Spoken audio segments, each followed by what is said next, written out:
Qu'est-ce que vous imaginez en tête lorsque vous entendez le successeur de Pierre? Le plus souvent, la suite associative se compose de termes comme le pape de Rome ou l'évêque de Rome, l'église de Rome ou la chaire de Rome. Quoi qu'il en soit, tout objet imaginé est associé à Rome. Mais l'apôtre Pierre n'est pas égal à la ville de Rome. Il n'était jamais considéré comme un évêque de Rome, ni celui qui a laissé ses successeurs exclusivement à Rome. Pour démontrer ça, regardons où, selon les saints pères de l'Église, l'apôtre Pierre a aussi laissé ses successeurs. Saint Jean Chrysostome a considéré Saint Ignace d'Antioche, évêque d'Antioche, comme un successeur de l'apôtre Pierre. Il dit « Mais en parlant de Pierre, je vois se former une 5e couronne, la gloire d'avoir succédé au prince des apôtres. Lorsqu'on ôte une grande pierre des fondements, il parle de l'apôtre Pierre, on a l'intention d'y en substituer une de la même force, Saint Ignace d'Antioche, de peur d'affaiblir l'édifice et de l'exposer à une ruine totale. De même, lorsque Pierre devait s'éloigner de notre Église, de l'Église d'Antioche, la grâce de l'Esprit Saint lui substitua un maître d'un égal mérite, Saint Ignace d'Antioche, pour que l'édifice ne perdît rien de sa solidité par la faiblesse du successeur. Saint Jean Chrysostome a considéré aussi Saint Flavian, évêque d'Antioche, comme un successeur de l'apôtre Pierre et comme celui qui a hérité la chaire de Pierre.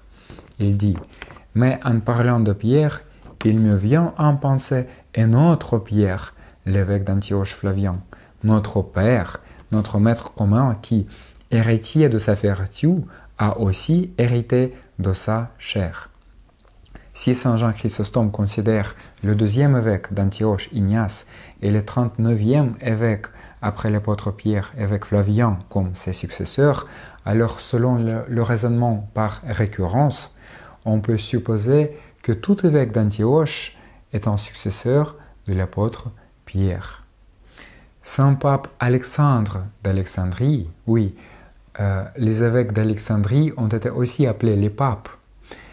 Il considère son précurseur, Saint Pape Pierre d'Alexandrie, comme un successeur de l'apôtre Pierre. Dans un de ses discours, il dit « Ô toi, doté de la grâce des guérisons, à l'instar de Pierre, le premier des apôtres, ton homonyme, de qui tu as hérité son pouvoir, obtenu de lier et de délier dans les cieux. » Ainsi, nous avons au moins 2 successeurs de l'apôtre Pierre à Antioche et un successeur à Alexandrie. Continuons. Saint Gaudens de Brescia considère Saint Ambroise de Milan comme un successeur de l'apôtre Pierre.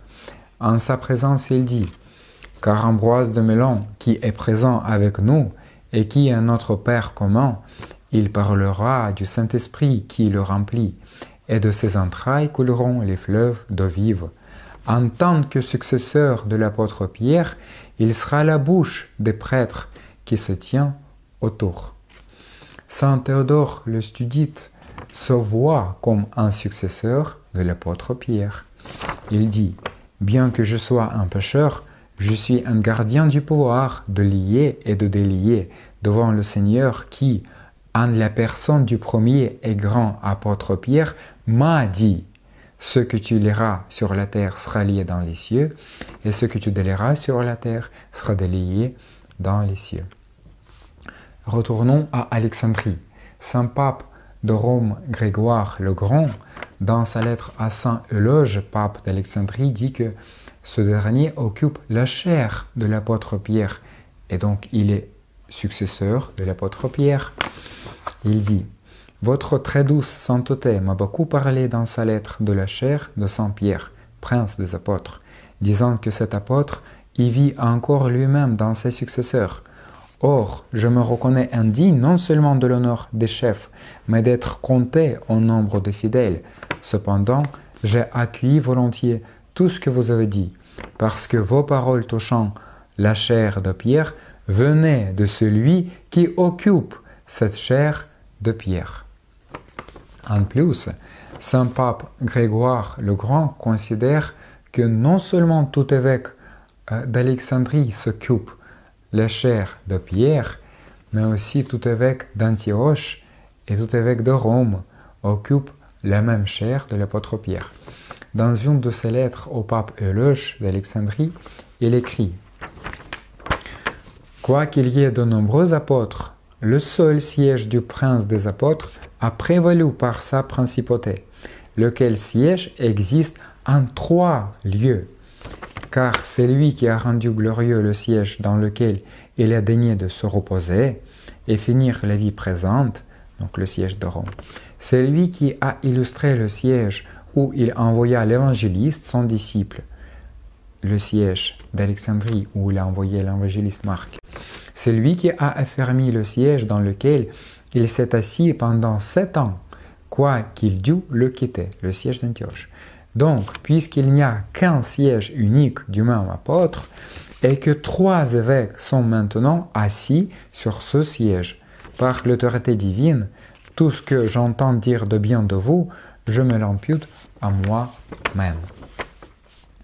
Saint Jean Chrysostome se considère aussi comme un successeur de l'apôtre Pierre. Et il dit même que chaque évêque, en général, tout évêque, est un successeur de l'apôtre Pierre. Il écrit « Le Seigneur voulait donner à Saint Pierre et à nous, aux évêques, cet enseignement, afin que nous ayons nous-mêmes un grand zèle pour ses intérêts. Pourquoi Dieu n'a-t-il pas épargné son Fils unique? Pourquoi l'a-t-il livré, ce cher et unique objet de sa tendresse? Pourquoi se réconcilier les hommes devenus ses ennemis, et pour se faire un peuple particulier? Et ce Fils lui-même, pourquoi a-t-il versé jusqu'à la dernière goutte de son sang? Si ce n'est pour racheter les brebis qu'il a remises aux mains de Pierre et de ses successeurs, ça veut dire de tous les évêques. Et pourquoi chaque évêque est le successeur de l'apôtre Pierre? Ça nous explique Saint Cyprien de Carthage. Pour lui, tout évêque légitime, à la différence des évêques schématiques, occupe la chaire de Pierre, qui est une notion symbolique pour désigner le corps apostolique et par la suite le corps épiscopal. Il dit, il y a le seul Dieu, le seul Christ, la seule Église et la seule chair fondée selon la parole du Seigneur sur le roc. Et pourquoi ça s'appelle la chair de Pierre?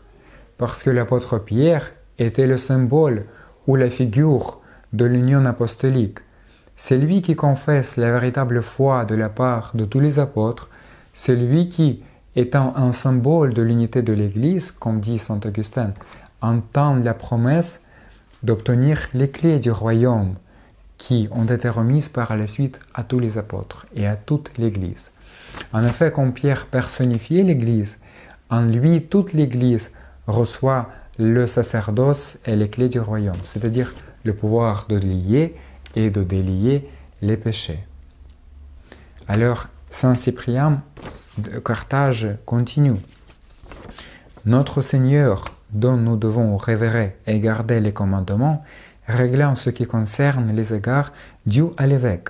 Et le plan de son Église parle dans l'Évangile et dit à Pierre, « Je te dis que tu es Pierre, et que sur cette pierre je bâtirai mon Église, et les portes de l'enfer ne prévaudront pas contre elle.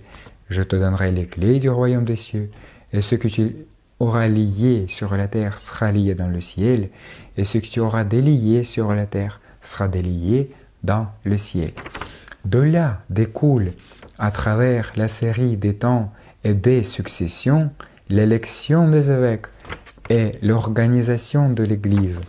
L'Église repose sur les évêques et toute sa conduite obéit à la direction de ces mêmes chefs. Alors, la promesse donnée par le Seigneur un jour à l'apôtre Pierre concerne par la suite tous les évêques. Dans ce sens, tous les évêques qui occupent dans la même mesure la seule chaire de Pierre sont les successeurs de l'apôtre.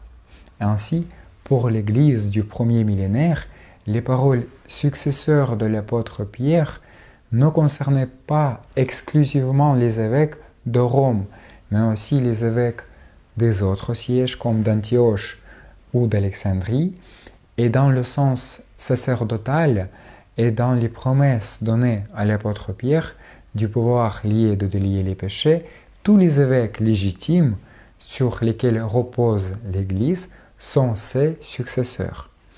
Ça serait donc une sorte d'usurpation de privatiser l'apôtre Pierre et transformer l'apôtre de l'univers en évêque d'une seule ville.